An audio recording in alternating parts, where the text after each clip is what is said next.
আসসালামু আলাইকুম। কথায় আছে শখের জিনিস নাকি বেশি দিন টেকে না। তবে আমি এই কথাটা পুরোপুরিভাবে বিশ্বাস করি না, কারণ আমি বিশ্বাস করি যত্ন করলে রত্ন মেলে। আমাদের মাথার চুলগুলো কিন্তু আমাদের অনেক শখের একটা জিনিস। বিশেষ করে আপুদের চুলই হচ্ছে আপুদের সৌন্দর্য। কিন্তু বর্তমান সময়ে বেশিরভাগ আপুদেরই কিন্তু চুল পড়ার সমস্যাটা অনেক বেশি পরিমাণে বেড়ে গেছে এবং অনেকের চুলগুলো কিন্তু একেবারে পাতলা হয়ে গেছে। চুল উঠতে উঠতে চুলের অবস্থা এখন অনেক খারাপ হয়ে গেছে। আজকে আমরা কথা বলবো এই সমস্যাগুলোর সমাধান নিয়ে।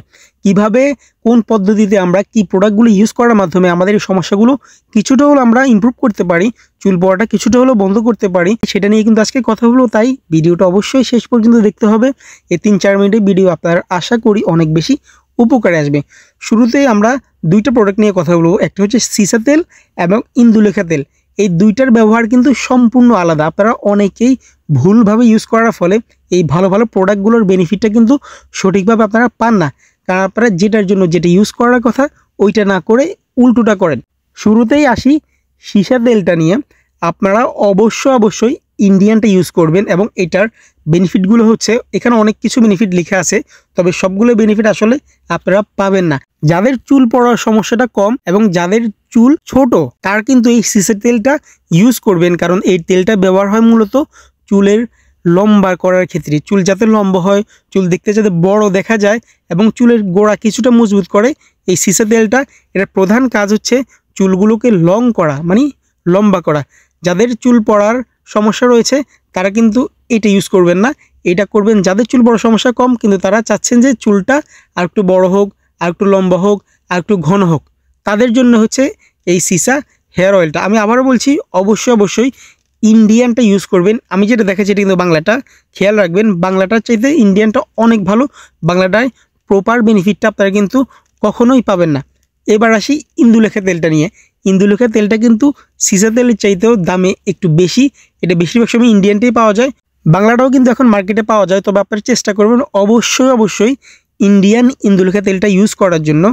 এবং আমার হাতে যেটা দেখতে পাচ্ছেন সেটা হচ্ছে হিন্দুস্তানি ইউনিলিভার, তার মানে হচ্ছে এটা ইন্ডিয়ান। এই ইন্দুলেখা তেলটার প্রধান কাজ হচ্ছে চুলের গোড়াটাকে ভালোভাবে মজবুত করা এবং চুল পড়া বন্ধ করা। যাদের চুল পড়ার সমস্যাটা বেশি, যাদের চুল পাতলা হয়ে গেছে, যাদের আগা ফেটে গেছে চুলের আগা, তারা অবশ্যই এই ইন্দুলেখা তেলটা 1টা থেকে 2টা ট্রাই করবেন। অনেকেই 3টার কথা বলে, 3টা হলে কিন্তু আপনার প্রপার রেজাল্টটা পাওয়া শুরু করবেন। কিন্তু আপনারা 1-2টা ইউজ করার আগে দেখেন, যদি মনে হয় যে কিছুটা ইমপ্রুভ হচ্ছে তারপরে আপনারা 3টা ইউজ করেন অথবা কন্টিনিউ ইউজ করতে পারবেন।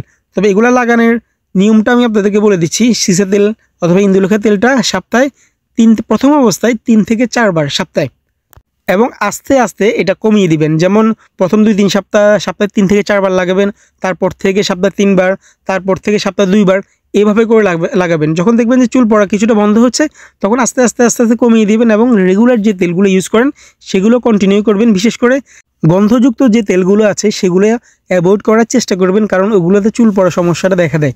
গন্ধযুক্ত তেলগুলো, সেন্ট যেগুলো, ওগুলোতে। আর কোন প্রোডাক্টটা ভালো হবে তেল রেগুলার ইউজ করার জন্য সেটা জানতে হলে অবশ্যই কমেন্ট করবেন। সবাই ভালো থাকবেন, সুস্থ থাকবেন, চ্যানেলটা সাবস্ক্রাইব করে রাখবেন।